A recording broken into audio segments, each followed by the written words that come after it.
सतयुग में रत्नों से खेलेंगे, खिलौनों से खेलेंगे, आपस में खेलेंगे, लेकिन यहाँ बाप कहते हैं सदा मेरे से जिस भी रूप में चाहो उस रूप में खेल सकते हो। सखा बन करके खेल सकते हो, बंधु बनाकर भी खेल सकते हो, बच्चा बन करके भी खेल सकते हो, बच्चा बनाकर भी खेल सकते हो। ऐसा अविनाशी खिलौना तो कभी नहीं मिलेगा। वहां आराम से गद्देलों पर सोएंगे, यहाँ याद के गद्देलों पर सो जाओ। सतयुग में निंद्रा लोक में चले जाते हो, लेकिन संगम पर बाप के साथ सूक्ष्म अवतन में चले जाओ। सतयुग के विमानों में सिर्फ एक लोक का सैर कर सकेंगे, अब बुद्धि रूपी विमान द्वारा तीनों लोकों का सैर कर सकते हो। रूहानी खुशबू की विशेषताएं जानते हो? किस आधार पर रूहानी खुशबू सदाकाल एक रस और दूर दूर तक फैलती है, अर्थात प्रभाव डालती है? इसका मूल आधार है रूहानी वृत्ति। सदा वृत्ति में रूह रूह को देख रहे हैं, रूह से ही बोल रहे हैं, रूह ही अलग अलग अपना पार्ट बजा रहे हैं। मैं रूह हूँ, सदा सुप्रीम रूह की छत्र छाया में चल रहा हूँ। मैं रूह हूँ, हर संकल्प भी सुप्रीम रूह की श्रीमत के बिना नहीं चल सकता है। मुझ रूह का कराव निहार सुप्रीम रूह है। करावनहार के आधार पर मैं निमित्त करने वाला हूँ। मैं करनहार, वह करावनहार है। वह चला रहा, मैं चल रहा हूँ। हर डायरेक्शन पर मुझ रूह के लिए संकल्प, बोल और कर्म में सद्दा हजूर हाजिर है। इसलिए हजूर के आगे सद्दा मुझ रूह की जी हजूर है। सद्दा रूह और सुप्रीम रूह कंबाइंड हूँ। सुप्रीम रूह मुझ के बिना रह नहीं सकते और मैं भी सुप्रीम रूह के बिना अलग नहीं हो सकता। ऐसे हर सेकेंड हजूर को हाजिर अनुभव करने वाले सदा रूहानी खुशबू में अविनाशी और एक रस रहते हैं। यह है नंबर 1 खुशबूदार रूह है गुलाब की विशेषता। ऐसे की दृष्टि में भी सदा सुप्रीम रूह समाया हुआ होगा।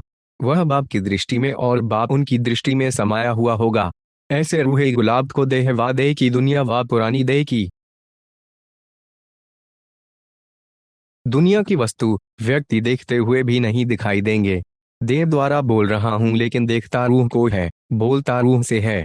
क्योंकि उनके नयनों की दुनिया में सदा रूहानी दुनिया है, फरिश्तों की दुनिया है, देवताओं की दुनिया है। सदा रूहानी सेवा में रहते। दिन है व रात है, लेकिन उनके लिए सदा रूहानी सेवा है। ऐसे रूहे गुलाब की सदा रूहानी भावना रहती कि सर्व रूहें जमारे समान वर्षे के अधिकारी बन जाएं। परवश आत्माओं को बाप द्वारा प्राप्त हुई शक्तियों का सहयोग दे, उन्हों को भी अनुभव करावें। इतने सब अवतार प्रकट हो जाएं तो सृष्टि पर हलचल मच जाएगी ना।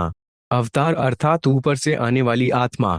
मूल वतन की स्थिति में स्थित हो, ऊपर से नीचे आओ, नीचे से ऊपर नहीं जाओ। है ही परमधाम निवासी आत्मा, सत्तो प्रधान आत्मा। अपने आदि अनादि स्वरूप में रहो। ऐसे समझते हो कि हम कल कल के अधिकारी हैं। लास्ट आते भी फास्ट जाना है, उसके लिए सहज साधन है निरंतर याद। याद में अंतर नहीं आना चाहिए। सदा कर्मयोगी, कर्म भी करो और याद में भी रहो। जो सदा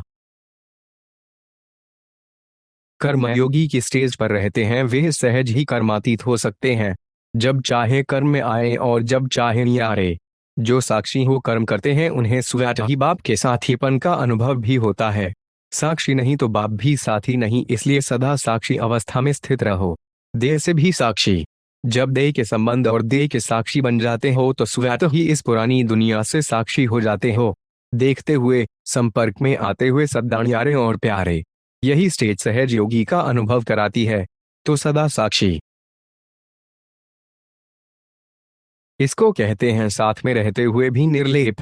किसी भी प्रकार की माया का वार ना हो। बाप पर बलिहार जाने वाले माया के वार से सदा बच्चे रहेंगे। बलिहार वालों पर वार नहीं हो सकता। सभी पांडव शक्ति स्वरूप हो ना।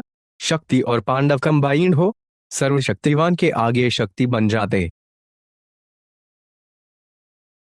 और पार्ट बजाने में पांडव। सर्वशक्तिवान को शक्ति बनकर याद नहीं करेंगे तो मजा नहीं आएगा।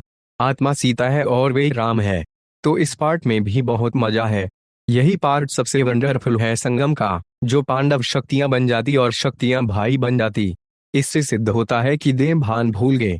आत्मा में दोनों ही संस्कार हैं, कभी मेल का कभी फीमेल का पार्ट तो बजाया है ना। संगम पर मजा है। आशिक बन माशूक को याद करना, शक्ति बनकर सर्वशक्तिवान को याद करना, सीता बनकर राम को याद करना। माँ होते हुए भी प्राप्ति का आधार बाप है। प्यार के संबंध में माँ याद आएगी, प्राप्ति के संबंध में बाप याद आएगा। योग लगाना न पड़े लेकिन नचाते हुए भी एक बाप के सिवाय और कोई नजर न आए। बाप का बनना अर्थात सहयोगी बनना। अकाल तख्तनशीन निरंतर होंगे अर्थात सदा काल होंगे तो दिल तख्तनशीन भी सदा काल होंगे। दोनों का संबंध है। ब्राह्मण जीवन में कभी कभी तख्तनशीन तो भविष्य में भी पूरा आधा कल्प तख्तनशीन अर्थात रॉयल फैमिली में नहीं आ सकते, क्योंकि रॉयल फैमिली ही तख्तनशीन गाई जाती है। तो यहाँ के सदाकाल के तख्तनशीन सो भविष्य सदाकाल के राज्य अधिकारी अर्थात तख्तनशीन। कर्म करते याद ना भूले और याद में रहते कर्म ना भूले। कई ऐसे करते हैं कि जब कर्म क्षेत्र पर जाते हैं तो याद भूल जाती है। तो इससे सिद्ध है कि कर्म और याद अलग हो गई, लेकिन यह दोनों कंबाइंड हैं। टाइटल ही है कर्मयोगी। कर्म करते याद में रहने वाले सद्दानियारे और प्यारे होंगे, हल्के होंगे। किसी भी कर्म में बोझ अनुभव नहीं करेंगे। कर्मयोगी को ही दूसरे शब्दों में कमल पुष्प कहा जाता है। बाप दादा सभी बच्चों को नयनों की भाषा द्वारा इस लोक से परे अव्यक्तवत निवासी बनने के इशारे देते हैं। जैसे बाप दादा अव्यक्तवत निवासी हैं वैसे ही तत्वम का वरदान देते हैं। फरिश्तों की दुनिया में रहते हुए इस साकार दुनिया में कर्म करने के लिए आओ। कर्म किया, कर्मयोगी बने, फिर फरिश्ते बन जाओ। यही अभ्यास सदा करते रहो। सदा यह स्मृति रहे कि मैं फरिश्तों की दुनिया में रहने वाला अव्यक्त फरिश्ता स्वरूप हूँ। फर्श निवासी नहीं, अर्श निवासी हूँ। फरिश्ता अर्थात इस विकारी दुनिया अर्थात विकारी दृष्टिवावृत्ति से परे रहने वाले। इन सब बातों से न्यारे। सदा वह बाप के प्यारे और बाप उनके प्यारे, दोनों एक दो के स्नेह में समाये हुए फरिश्ते बने हो। जैसे बाप यारा होते हुए प्रवेश कर कार्य के लिए आते हैं, ऐसे फरिश्ता आत्माएं भी कर्म बंधन के हिसाब से नहीं लेकिन सेवा के बंधन से शरीर में प्रवेश हो कर्म करते और जब चाहे तब यारे हो जाते। ऐसे कर्म बंधन मुक्त हो, इसी को ही फरिश्ता कहा जाता है। सहज और निरंतर याद का संबंध और स्वरूप यह रूहानी आशिक और माशूका है। याद करना नहीं पड़ता लेकिन याद भुलाते भी भूल नहीं सकती, लेकिन अनेक अनुभव यही कहते हैं कि मेरा माशूक, क्योंकि स्नेह का सागर रूहानी माशूक है तो सागर बेहद है, इसलिए जितना भी स्नेह लें फिर भी सागर अखुट और संपन्न है। इसलिए मुझे कम, तुम्हें ज्यादा, यह बातें नहीं। लेने वाले जितना लें, स्नेह के भंडार भरपूर हैं। लेने वाले लेने में नंबरवार हो जाते हैं लेकिन देने वाला सबको नंबर वन देता है। लेने वाले सामाने में नंबरवार हो जाते हैं। प्यार करना सबको आता है लेकिन तोड़ निभाने में नंबर हो जाते हैं। मेरा माशूक सब कहते हैं लेकिन मेरा कहते भी क्या करते हैं? जानते हो क्या करते हैं? तो बताओ क्या करते हैं? फिर फेरा लगाने के बाद जब थक जाते हैं तब फिर कहते हैं दश मेरा माशूक। और कई आशिक नाज भी बहुत करते हैं। क्या नाज करते हैं? दीदी दादी को नाज उंगरे तो साकार में आपके आगे ही बहुत दिखाते हैं ना। इतना नाच दिखाते हैं, हम तो ऐसे करेंगे, हम तो ऐसे चलेंगे, आपका काम है हमें बदलना, हम तो ऐसे ही हैं। बाप की बातें बाप को सुनाने का नाज रखते हैं। एक बोल तो अच्छी तरह से याद करते हैं, दश जैसी भी हूँ कैसी भी हूँ लेकिन आपकी हूँ माशूक भी कहते हो तो जमारी, लेकिन जोड़ी तो ठीक बनो ना। अगर सम्मान जोड़ी नहीं होगी तो दृश्य देखने वाले क्या कहेंगे? माशूक सजा सजाया और आशिक बिना श्रृंगारी हुई शोभेगी? तो आप स्वयं ही सोचो, वे चमकीली ड्रेस वाले और आशिक काली ड्रेस वाली व दागों वाली ड्रेस पहने हुए तो अच्छा लगेगा? क्या समझते हो? फिर कहते क्या है? जमारे दागों को मिटाना तो आपका काम है, लेकिन जब माशूक ड्रेस ही परिवर्तन कर देते हैं तो वे क्यों नहीं पहनते? दाग मिटाने में भी समय क्यों बनवाएं? माशूक का बनना अर्थात सबका परिवर्तन होना। तो पुरानी काली अनेक दागों वाली ड्रेस की स्मृति क्यों लाते हो, अर्थात बार बार धारण क्यों करते हो? चमकीली ड्रेस वाले चमकते हुए श्रृंगारधारी बन माशूक के साथ चमकीली दुनिया में क्यों नहीं रहते? वहां कोई दाग लग ही नहीं सकता। तो हे आशिको, सदा माशूक सम्मान संपन्न और सदा चमकीले स्वरूप में अर्थात संपूर्ण स्वरूप में स्थित रहो। माशूक को और भी एक बात की मेहनत करनी पड़ती है। जानते हो किस बात की मेहनत करनी पड़ती है? वह भी रमणीक बात है। जो वादा किया है माशूक ने आशिकों के साथ कि साथ ले जाएंगे, तो क्या करते हैं? माशूक है बहुत हल्का और आशिक इतने भारी बन जाते, जो माशूक को ले जाने के लिए मेहनत करनी पड़ती है। तो यह भी जोड़ी अच्छी लगेगी? माशूक कहते हैं हल्के बन जाओ, तो क्या करते हैं? हल्के होने का साधन जो एक्सरसाइज है वह करते नहीं, तो हल्के कैसे बने? रूहानी एक्सरसाइज तो जानते हो ना। अभी अभी निराकारी, अभी अभी अव्यक्त फरिश्ता, अभी अभी साकारी कर्मयोगी, अभी अभी विश्व सेवाधारी, सेकेंड में स्वरूप बन जाना, यह है रूहानी एक्सरसाइज। जो सदा बाप के प्यारे हैं उनकी निशानी है दैश स्वैट याद। प्यारी चीज स्वैट सदा याद आती है ना। तो यह कल्प कल्प की प्रिय चीज है। एक बार बाप के नहीं बने हो, कल्प कल्प बने हो, तो ऐसी प्रिय वस्तु को कैसे भूल सकते? भूलते तब हो जब बाप से भी अधिक कोई व्यक्ति या वस्तु को प्रिय समझने लगते हो। अगर सदा बाप को प्रिय समझते तो भूल नहीं सकते। यह नहीं सोचना पड़ेगा कि याद कैसे करें, लेकिन भूले कैसे दशह आश्चर्य लगेगा। तो नाम अधर कुमार है लेकिन हो तो ब्रकुल ब्रह्मा कुमार, सदा नशे और खुशी में रहेंगे। ब्राह्मणों का विशेष कर्तव्य है ज्ञान सूर्य बन सारे विश्व को सर्वशक्तियों की किरणें देना। सभी विश्व कल्याणकारी बन विश्व को सर्वशक्तियों की किरणें दे रहे हो। मास्टर ज्ञान सूर्य हो ना। तो सूर्य क्या करता है? अपनी किरणों द्वारा विश्व को रोशन करता है। तो आप सभी भी मास्टर ज्ञान सूर्य बन सर्वशक्तियों की किरणें विश्व में देते रहते हो। सारे दिन में कितना समय इस सेवा में देते हो? ब्राह्मण जीवन का विशेष कर्तव्य ही यह है, बाकी निमित्त मात्र। ब्राह्मण जीवन व जन्म मिला ही है विश्व कल्याण के लिए। तो सदा इसी कर्तव्य में बिजी रहते हो। जो इस कार्य में तत्पर होंगे वह सदा निर्विघ्न होंगे। विघ्न तब आते हैं जब बुद्धि फ्री होती है। सदा बिजी रहो तो स्वयं भी निर्विघ्न और सर्व के प्रति भी विघ्न विनाशक। विघ्न विनाशक के पास विघ्न कभी भी आ नहीं सकता। बाप दादा सदा अमृत वेले से बच्चों की माला सिमरन करने शुरू करते हैं। हर एक रत्न की व मणके की विशेषता देखते हैं। तो अमृत अवेले सहज ही अपने आप को भी चेक कर सकते हो। याद की शक्ति से, संबंध की शक्ति से स्पष्ट रूहानी टीवी में देख सकते हो कि बाप दादा किस नंबर में मुझे सिमरन कर रहे हैं। उसके लिए विशेष बात बुद्धि की लाइन बहुत क्लियर चाहिए, नहीं तो स्पष्ट नहीं देख सकेंगे। अच्छा समझा मैं कौन हूं? जैसे ट्रेन को पटरी पर खड़ा कर देते हैं तो ऑटोमेटिकली रास्ते पर चलती रहती है, ऐसे ही रोज अमृतत वेले याद की लकीर पर खड़े हो जाओ। अमृत वेला है फाउंडेशन। अमृत वेला ठीक है तो सारा दिन ठीक हो जाएगा। प्रवृत्ति में रहने वालों का विशेष अमृत वेले का फाउंडेशन पक्का होना चाहिए, तो सारा दिन स्वैट सहयोग मिलता रहेगा। लौकिक प्रवृत्ति में रहते भी सदा एक बाप की सच्ची सीता बनकर रहो। सीता को सदा राम ही याद रहे। नस नस में राम के स्मृति की आवाज हो, ऐसी सच्ची सीताएं हो ना। इसी को कहा जाता है यारा और प्यारा। जितना यारे उतना बाप के प्यारे। बाप अति प्रिय है, यह तो अनुभव है ना। तो प्यारी चीज भूल कैसे सकती? तो सदा यह स्मृति में रखो कि प्यारे ते प्यारा कौन। जहां मन होगा वहां तन और धन सुव्याटा होगा। तो मन मनाभव का मंत्र याद है ना।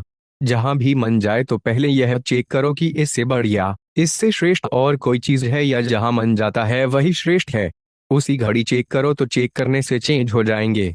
हर कर्म, हर संकल्प करने के पहले चेक करो, करने के बाद नहीं। पहले चेकिंग पीछे प्रैक्टिकल। जहां सर्वशक्तिवान बाप है वहां अपवित्रता स्वप्न में भी नहीं आ सकती है। सदा बाप और आप युगल रूप में रहो, सिंगल नहीं, युगल। सिंगल हो जाते हो तो पवित्रता का सुहाग चला जाता है, नहीं तो पवित्रता का सुहाग और श्रेष्ठ भाग्य सदा आपके साथ है। तो बाप को साथ रखना अर्थात अपना सुहाग भाग्य साथ रखना। तो सभी बाप को सदा साथ रखने में अभ्यासी होना। विशेष डबल विदेशी बच्चों को अकेला जीवन पसंद नहीं है ना। सदा कंपेनियन चाहिए ना। तो बाप को कंपेनियन बनाया अर्थात पवित्रता को सदा के लिए अपनाया। मेहनत वाले योगी तो नहीं हो, मुहब्बत में रहो तो मेहनत खत्म। लवलीन आत्मा बनो, सदा एक बाप दूसरा न कोई, यही नेचुरल प्योरिटी है। तो यह गीत गाना नहीं आता है, यही गीत गाना सहज पवित्र आत्मा बनना है। आज विश्व कल्याणकारी बाप दादा विश्व के चारों ओर के बच्चों को सम्मुख देख रहे हैं। सभी बच्चे अपने याद की शक्ति से आकारी रूप में मधुबन पहुंचे हुए हैं। हर एक बच्चे के अंदर मिलन मनाने का शुभ संकल्प है। अच्छा, जो सेवा केंद्र में रहते हैं वह सेवा में उपस्थित हैं, देश चाहे विदेश में, सब अमृत वेला शक्तिशाली रखते हो। यह ग्रुप बहुत अच्छा है, लेकिन अच्छे अच्छे बच्चों को माया भी अच्छी तरह से देखती है। माया को भी वे अच्छे लगते हैं। इसलिए माया जीत बनना है, क्योंकि निमित्त आत्माएं हो ना। इसलिए विशेष अटेंशन। निमित्त बनी हुई आत्माएं जितनी शक्तिशाली होंगी उतना वायुमंडल को शक्तिशाली बना सकेंगी। नहीं तो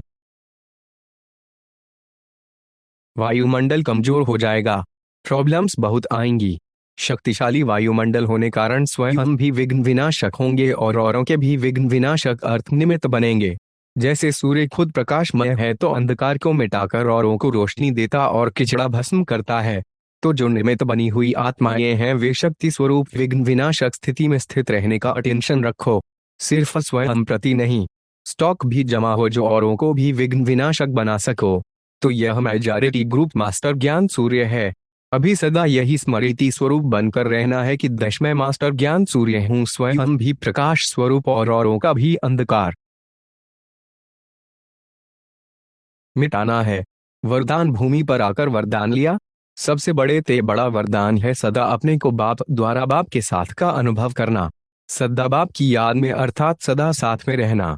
तो सदा ही खुश रहेंगे। कभी भी कोई भी बात संकल्प में आए तो बाप वे साथ में सब समाप्त हो जाएगा और खुशी में झूमते रहेंगे। तो सदा खुश रहने का यह तरीका याद रखना और दूसरों को भी बताते रहना। दूसरों को भी खुशी में रहने का साधन देना। तो आपको सभी आत्माएं खुशी का देवता मानेंगी, क्योंकि विश्व में आज सबसे ज्यादा खुशी की आवश्यकता है। वह आप देते जाना।